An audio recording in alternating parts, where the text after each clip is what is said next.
कार्तिक मास महात्म्य अध्याय 6 to 7।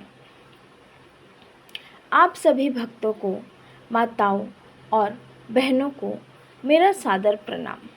भगवान श्री हरि विष्णु और माँ लक्ष्मी की कृपा आप सब पर सदैव बनी रहे। आज हम सभी इस परम पावन कार्तिक मास के महत्व को सुनेंगे। यह महीना भगवान नारायण को सबसे प्रिय है, क्योंकि इसी माह में वे अपनी 4 मास की योग निद्रा से जागृत होते हैं और सृष्टि का सारा कार्यभार पुनः अपने हाथ में लेते हैं। इसीलिए कार्तिक माह में किया गया हर छोटा बड़ा पुण्य कर्म, चाहे वह स्नान हो, दीपदान हो या दान दक्षिणा, उसका फल कई गुना होकर हमें प्राप्त होता है। यह महादरिद्रता को दूर करने वाला, रोगों से मुक्ति दिलाने वाला और हमारे जीवन के चारों लक्ष्यों धर्म, अर्थ, काम और मोक्ष को प्रदान करने वाला है।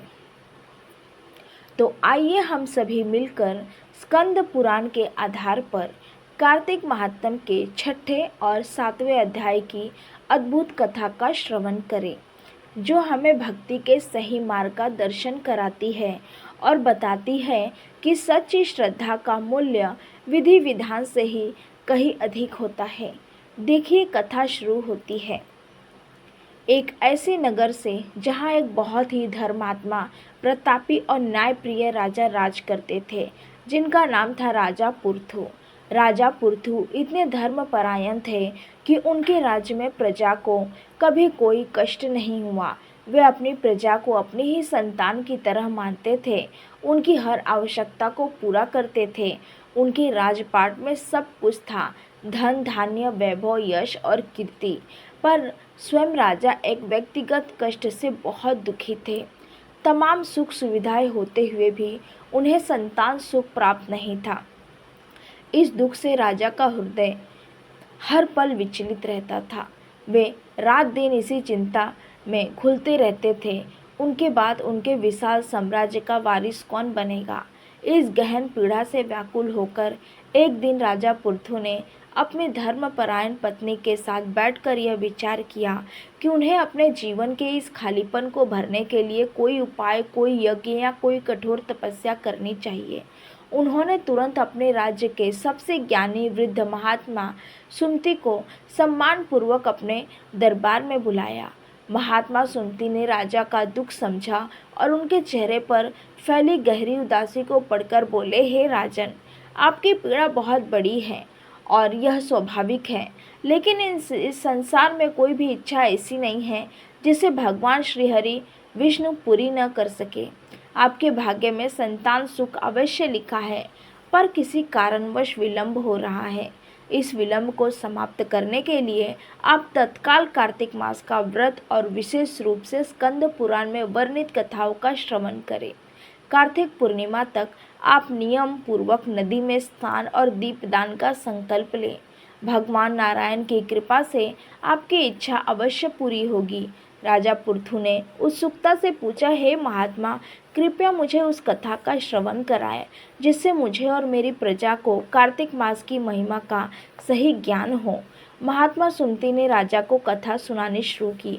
यह कथा थी बहुत समय पहले की 2 ब्राह्मणों की, जिनके नाम थे देव शर्मा और विष्णु शर्मा। ये दोनों भाई एक ही नगर में रहते थे और ज्ञान तथा शिक्षा में समान थे, लेकिन उनके स्वभाव में जमीन आसमान का अंतर था। देव शर्मा वेद शास्त्रों के तो ज्ञाता थे, पर स्वभाव से अत्यंत क्रोधी, रुखे और कठोर थे। उन्हें बात बात पर गुस्सा आ जाता था और वे अपनी पत्नी पर भी कठोर शब्द बोलने से नहीं चूकते थे। वे धर्म कर्म पर विश्वास तो करते थे, पर अहंकार के कारण पूजा पाठ के बाहरी दिखावे में ज़्यादा रहते थे। उनकी पत्नी का नाम सुशीला था, जो पत्नी के पति के क्रोध के कारण हर पल एक गहरे भय और आतंक में जीती थी। सुशीला बहुत ही शांत और धर्म भीरू स्त्री थी, पर पति के डर से वह अपनी धार्मिक इच्छाओं को दबाए रखती थी। वहीं दूसरे ब्राह्मण विष्णु शर्मा अत्यंत शांत, नम्र और भगवान विष्णु के परम भक्त थे। वे सच्चे अर्थों में ज्ञानी थे, वे अपने जीवन में चाहे कितने भी अभाव में रहे हों, पर उनके चेहरे पर हमेशा एक दिव्य मुस्कान रहती थी। उन्होंने कभी किसी का बुरा नहीं चाहा और हमेशा अपने पत्नी के साथ अत्यंत प्रेम और सम्मान से व्यवहार किया। विष्णु शर्मा की पत्नी का नाम साध्वी था, जो अपने पति की भक्ति और सौम्यता से अत्यंत प्रसन्न रहती थी। उनका घर छोटा था, पर प्रेम और भक्ति से भरा हुआ था। एक बार अति पावन कार्तिक मास का पवित्र समय आया।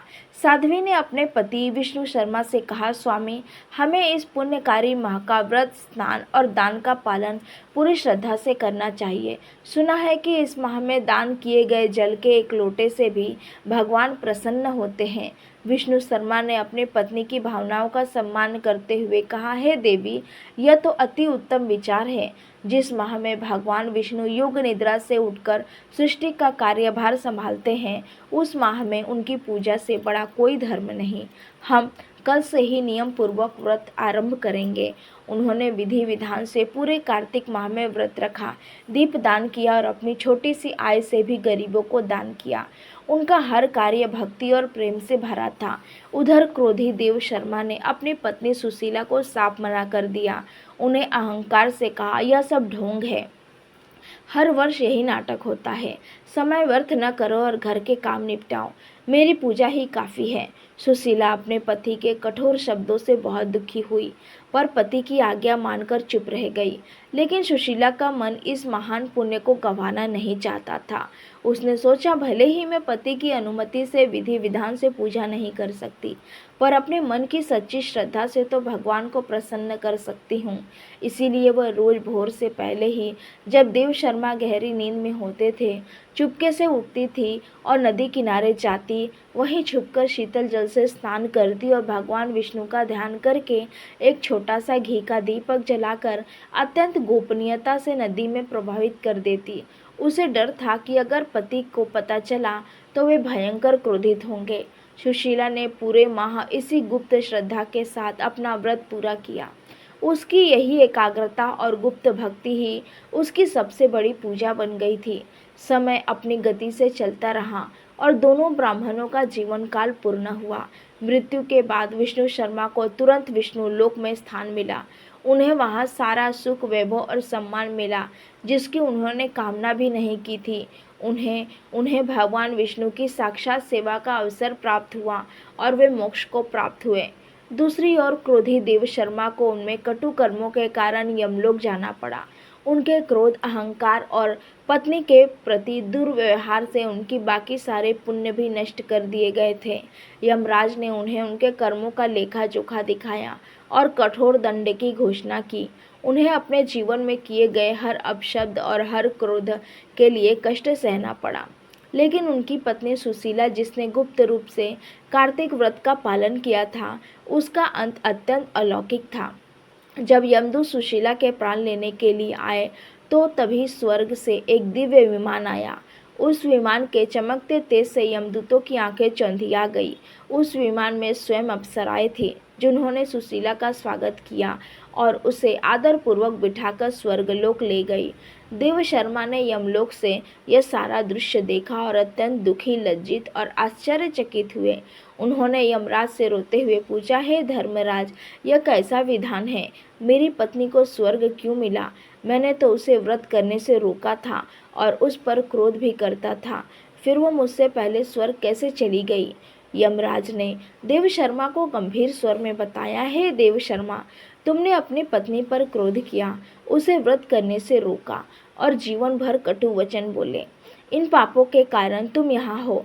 लेकिन तुम्हारी पत्नी सुशीला ने अपने मन की सच्ची श्रद्धा से तुमसे डरते हुए भी कार्तिक स्नान और दीपदान का पुण्य कमाया।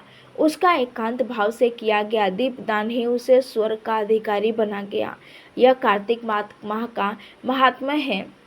इसमें की गई भक्ति, चाहे वह कितनी भी गुप्त हो, कभी व्यर्थ नहीं जाती। देव शर्मा को अपनी गलती का गहरा एहसास हुआ। उन्हें भयंकर पश्चाताप हुआ। उन्होंने रोते हुए यमराज से अपनी पत्नी से एक बार मिलने की विनती की। यमराज ने उन्हें उनके अनुरोध पर एक बार स्वर्ग जाकर सुशीला से मिलने की अनुमति दी। देव शर्मा स्वर्ग गए और अपनी पत्नी को अत्यंत वैभवशाली रूप में देखकर फूट फूट कर रोने लगे। उन्होंने सुशीला से हाथ जोड़कर अपने जीवन भर के दुर्व्यवहार के लिए क्षमा मांगी। सुशीला का हृदय करुणा से भरा था। उन्होंने तुरंत अपने पति को न केवल क्षमा किया, बल्कि अपने कार्तिक व्रत का सारा संचित पुण्य भी अपने पति को देने का महान त्याग किया। पत्नी के इस महान त्याग, प्रेम और भक्ति के बल पर देव शर्मा को भी यमलोक के कष्टों से मुक्ति मिली और वे अपने पत्नी के साथ स्वर्ग में दिव्य सुख भोगने लगे। यह कथा सुनाकर महात्मा सुमति ने राजा पुरथो को आशीर्वाद दिया। हे राजन, यह है कार्तिक मास के व्रत, दीपदान और सच्ची श्रद्धा का महान फल।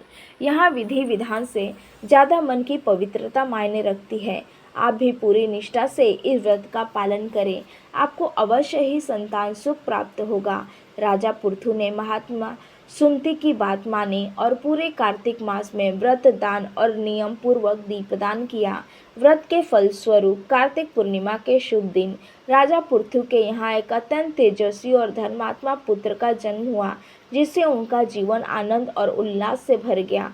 तो माताओं और बहनों, यह कथा हमें यह गहरा संदेश देती है कि कार्तिक मास का व्रत हमें केवल धन संपदा या भौतिक फल ही नहीं देता, बल्कि हमारे हृदय को शुद्ध करता है, हमें अहंकार, क्रोध और लालच से दूर करता है। इस व्रत में पूजा विधि का पालन करना भी बहुत आवश्यक है। कार्तिक माह के व्रत में मुख्य रूप से 3 चीज़ों की जाती हैं: कार्तिक स्नान, दीपदान और दामोदर पूजा।